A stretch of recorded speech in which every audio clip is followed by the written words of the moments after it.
This is a test of frequency instruments, bass, drums, distortion. I miss the tube. I love the tube. But I'm not actually going anywhere where I need to get the tube. But for you, I was going to suggest wearing a mask is horrible. You can't breathe. And if you're wearing sunglasses, they steam up and everything else.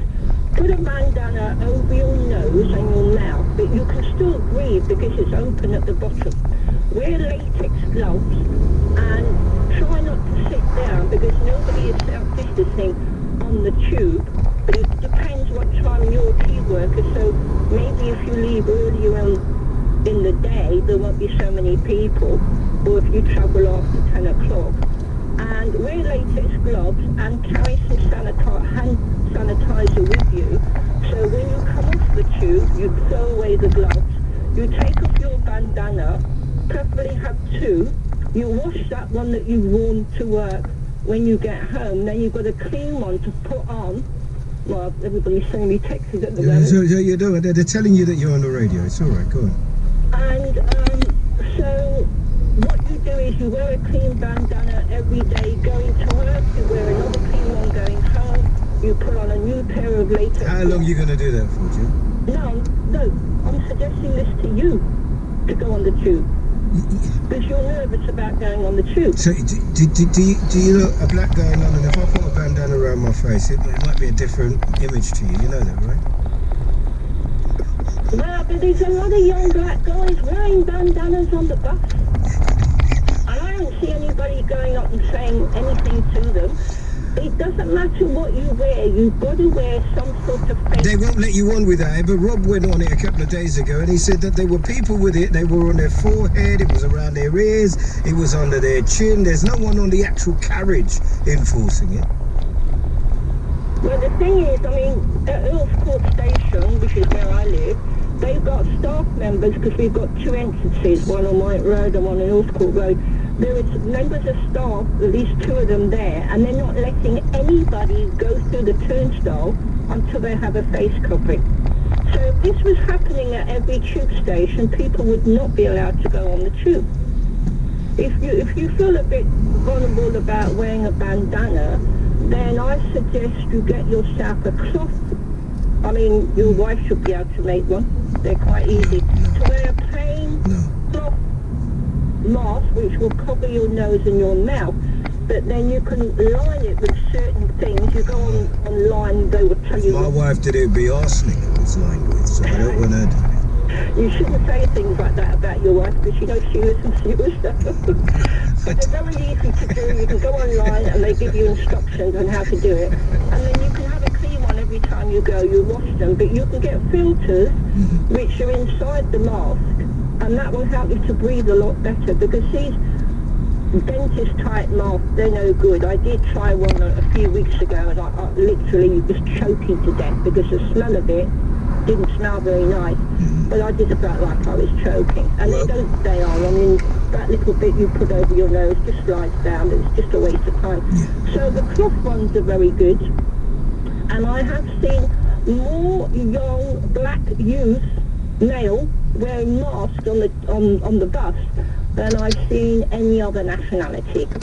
And I see a lot of them wearing them in the park as well, and walking along the street. Well, the next time you go to the park, you need to socially and distantly say hello to somebody and have a conversation. You sit on a park bench, have a conversation.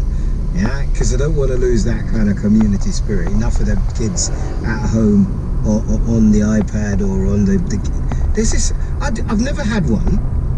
I was talking to somebody on the way in. I said, what's that noise? Oh, it's just my kid on his game.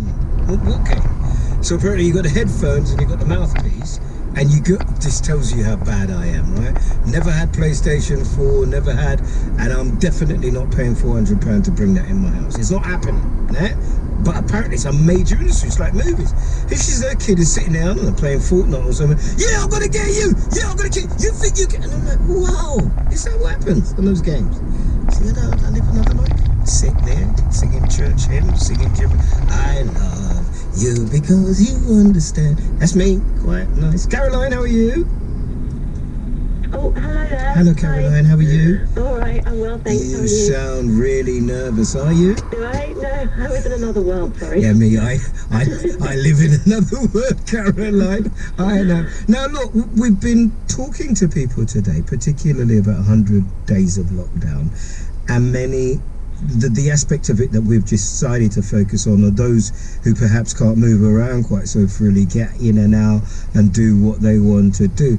Just trying to get into the whole kind of mindset of being at home, inside, considered vulnerable for all that time. Tell me a little bit about Caroline. Well, I've got asthma, so I was supposed to be, I was told to shield. It was a bit of a mess up actually with the doctor, so I didn't immediately get a letter. I didn't actually get a letter for 2 months. But because I have got bad asthma and I've been hospitalised in the past, I just took it upon myself to shield and just to be really careful. So I didn't go to any shops for the whole of March, April and May. And the only place I went actually outside was my garden, or I went to some woods that are really near me that are very, there's nobody there apart from a couple of people occasionally walking their dogs. So so it was difficult because I was at home the whole time, and I have 2 really small kids, 2 and 3-year-old. So, and also I work, I have a marketing company. So I was working and my husband was also working. But I found it really, really hard to do all of that. Firstly, kind of juggling the kids and the work, but then also not be able to get a break. The only thing that I would do is occasionally go to the woods and take kind of like 40 minutes or an hour and just kind of walk and listen to the birds. And and I guess like a lot of people, I took that, I enjoyed nature and I enjoyed walking around, but mentally it was very, very hard. Do you think, because we're talking about yesterday relative to children, and I just realised that my youngest hasn't slept a full night in 2 or 3 weeks now. Yeah, that's the same as me. Right, yeah, so we were talking about sometimes the conversations we have, radio programmes like this, and I don't think I do a heavy show, but clearly it is because we deal with some tough subjects, telly and newspapers even. Do you, I know it's not what you came on to talk about, just work with me a little bit. Do you think we've underestimated what the emotional impact of this is? On children, do you think? On all of us. Yeah, I mean, on all of us, I think. Yeah, I think, definitely. And I think on children, like my 3-year-old, for instance, was amazingly, like really, really anxious about the whole bad, she called it the bad bug, and she was so anxious about it. She wouldn't leave the house, her belly would even go in the garden, and her sleep was all over the place. I mean, you say your child hasn't slept for 2 or 3 weeks, like my 2 and 3-year-old barely slept through the night, the whole of lockdown. Do you think it's a transference then, Caroline? Do you think it's anxiety transference? I think so. It could well be because they overheard, us talking about it, and they would hear the radio, and the word coronavirus or this bug stuff was just kind of around all the time. And I think, they've got tiny brains, they're so small that they don't really understand it, but they could understand enough to know that this was something quite serious and a bit scary. So, and if something is powerful enough to scare mummy and daddy and everybody else, then it must be huge, right? Yeah, absolutely. Like we would take her out in the car a couple of times, just for a drive to try and see if Turn right.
flip-flop.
Gideon Road towards Shirley.